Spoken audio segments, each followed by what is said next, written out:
Cricket. It's one of the biggest and fastest-growing sports in the world. 2.5 billion fans, the second most watched sport on the planet behind only football. More than 1 billion people watched the 2026 T20 World Cup. Each match generated $20 million in broadcast rights alone, more than the EPL, the NBA, and the MLB. In 2028, Los Angeles will host the Olympics. The CEOs of Google and Microsoft are already backing it. Saudi money is circling. So how does a format nobody wanted become one of the most valuable sports properties on the planet? It involves a rebel billionaire, a teenager nobody had heard of, 6 sixes in a single over, match fixing, and more money than cricket had seen in 150 years. It all starts with a sport that was slowly, quietly dying. This is the rise of T20 cricket. To understand what T20 fixed, you have to understand how badly cricket had broken itself by the early 2000s. Cricket's traditional form, Test cricket, had been the backbone of the sport since 1877. 5 days, 2 teams, innings that stretched across entire afternoons with breaks for lunch and tea. It was built for the Victorian gentleman who had nothing more pressing to do. And for the purist, it still represents the sport at its most profound. Chess at athletic speed played across 5 days. Its most traditional format is multi-day cricket, so where it's played with a red ball and there are 3 results possible, win, lose or draw. So I know people are completely stumped by the fact that you can play a game for 5 days and still draw at the end of it. But by the time the internet arrived and attention spans shortened, cricket in most of the world was dying in plain sight. England was the most visible case. Cricket was an English invention, culturally embedded in the national identity. And yet, county cricket stadiums were echoing with emptiness. Young people weren't coming. Sponsors were pulling out. The average cricket fan was aging every year without being replaced by younger ones. The ECB, England's cricket board, faced a binary choice: evolve or collapse. Their answer in 2003 was a format called 2020.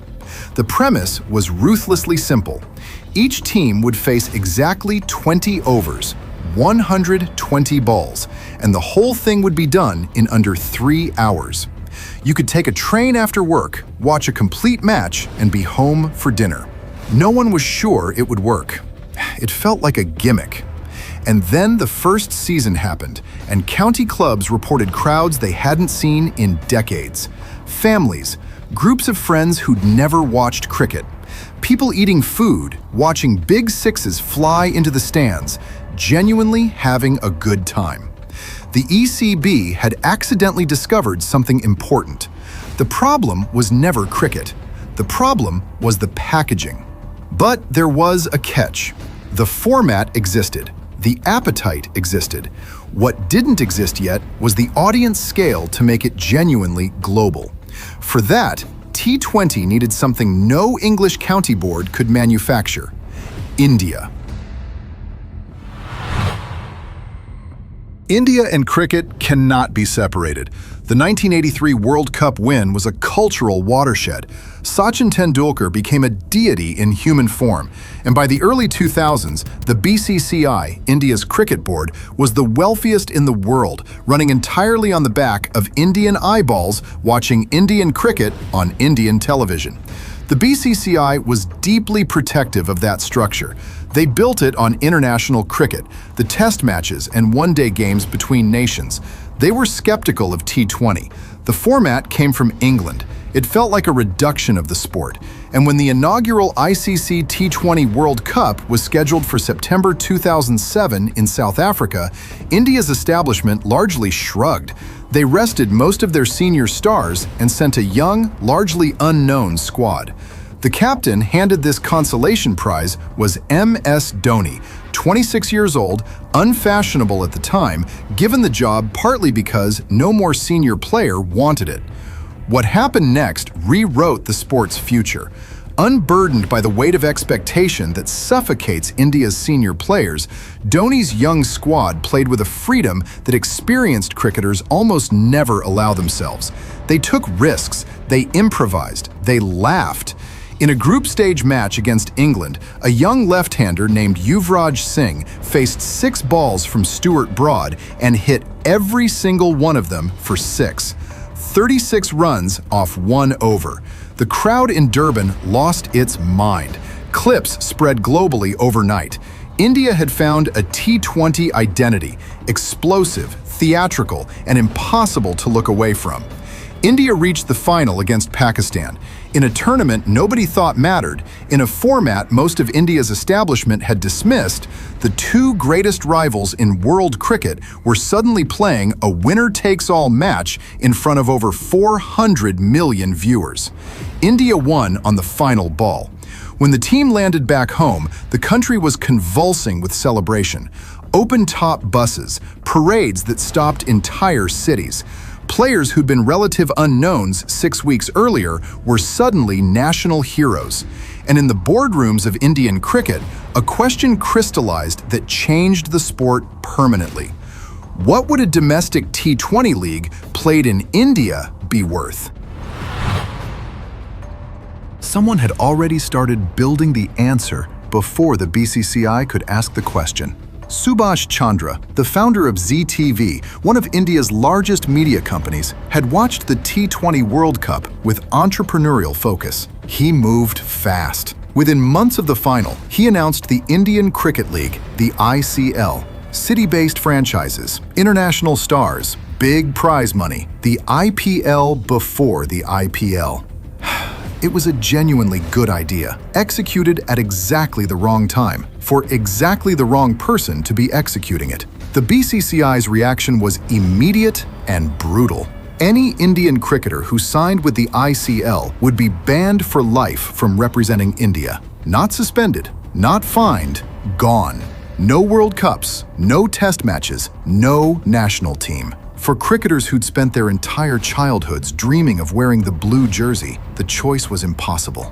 Most chose India. The ICL limped forward on overseas players and a handful willing to sacrifice international careers. Without India's stars, the broadcast numbers couldn't materialize. The ICL was shut down within 2 years, almost entirely forgotten. But the BCCI had learned something far more valuable than victory. They'd learned exactly what a domestic T20 league could be, and exactly why they needed to build and control their own version before anyone else could. They needed it fast, they needed it dominant, and they needed it so well designed financially that no rival could ever gain traction against it. They had one person capable of building that.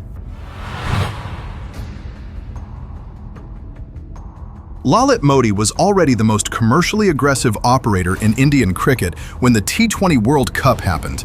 The BCCI's vice president had spent years overhauling sponsorship deals and broadcast rights negotiations, treating cricket not as a sport, but as content. Enormously valuable content that had been chronically underpriced. The IPL he designed in less than a year was almost absurdly sophisticated for something assembled at that speed. The broadcast deal was the first genius move. Modi understood that you couldn't sell a league nobody had seen before for what it was actually worth. You had to create the perception of value before the value existed. He structured a deal with Sony and a Singaporean sports group that let him announce a 10-year, $1 billion agreement, a number that sent a signal to every franchise buyer and global player in world cricket that the IPL was real and permanent. The franchise auction followed. Modi priced entry carefully enough to attract serious money, but structured the revenue sharing so that owners were essentially guaranteed their investment back from broadcasting revenue alone. India's richest man, Mukesh Ambani, paid $112 million for Mumbai Indians. Bollywood megastar Shah Rukh Khan bought Kolkata Knight Riders. These weren't just team purchases, they were cultural events in their own right, broadcast as spectacle before a ball had been bowled. And then there was the player auction. the design decision that made everything else work and still makes the IPL structurally different from almost every other franchise league in the world. A hard salary cap per team. A live televised auction where players sold to the highest bidder in real time. No team could buy its way to dominance. The cap made every team genuinely competitive, and the auction itself was incredible television. Fringe players becoming millionaires in minutes, stars going for prices that made global headlines. When the IPL launched in April 2008, Brendan McCullum walked out and hit 158 not out in a T20 match, a score that redefined what the format was capable of. Fireworks, cheerleaders, Shah Rukh Khan in the stands, and 5% of every Indian television set tuned in to regular group stage games. 10% watched the final. In its first season, the format England had invented to fill county seats on Tuesday evenings had become must-watch primetime television for one of the largest TV audiences in the world. It couldn't stay clean. It never does at this scale. By 2010, Lalit Modi himself was under investigation. 22 charges, kickbacks, contract manipulation, alleged corruption in the franchise process. Modi fled to London before he could be prosecuted, claiming the Indian mafia had put out a contract on him. He's lived in self-imposed exile there ever since, denying the charges to this day. The man who built the machine left before the machine was 3 years old. Then, in 2013, the deeper wound opened. Indian police ran a sting operation and uncovered spot fixing inside the IPL. Players pre-arranging specific moments within matches for gambling networks. The franchises implicated were Rajasthan Royals and Chennai Super Kings, two of the league's most iconic teams. Both were eventually suspended. India's Supreme Court stepped in directly and took over BCCI governance. A 2-year investigation followed. The IPL had lost the thing that makes all sport viable, the audience's belief that the competition is real. But the crisis forced something the IPL could never have achieved voluntarily: genuine transparency. New governance structures, independent oversight, stricter anti-corruption protocols. The franchises were eventually reinstated after complete ownership restructuring. What emerged was a cleaner league than the one that had gone in. And once the storm passed, the money started moving again, at a scale that made the original numbers look modest.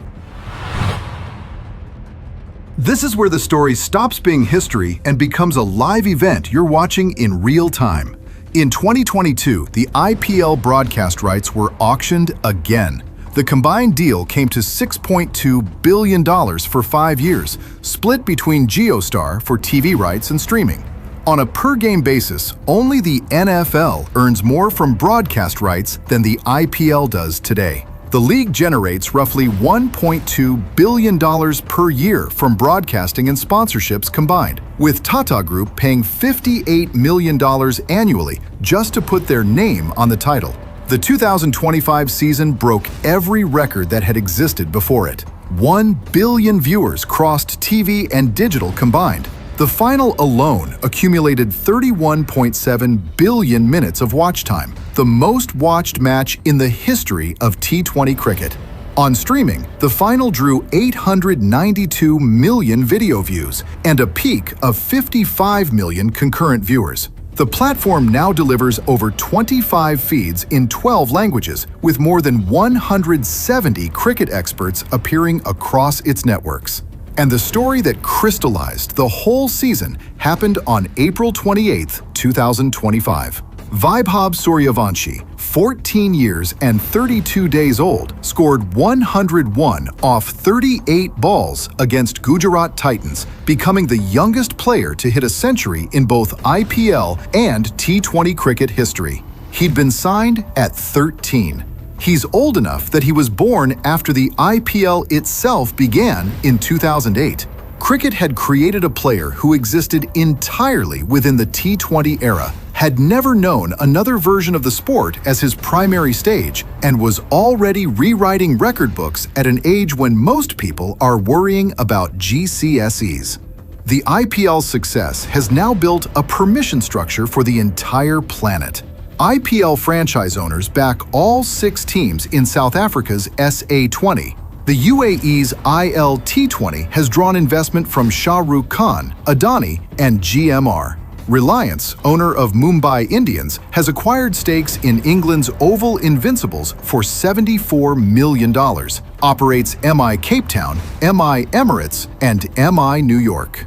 A tech consortium led by Google CEO Sundar Pichai and Microsoft CEO Satya Nadella has agreed to buy a 49% stake in London Spirit for $180 million. Major League Cricket in the United States, which barely existed 2 years ago, is now a real league, playing in stadiums in Texas, New York, and North Carolina, drawing large crowds from the South Asian diaspora and broadcasting on ESPN. And in October 2023, the IOC confirmed that T20 cricket, both men's and women's, will feature at the 2028 Los Angeles Olympics, returning to the Games for the first time in 128 years.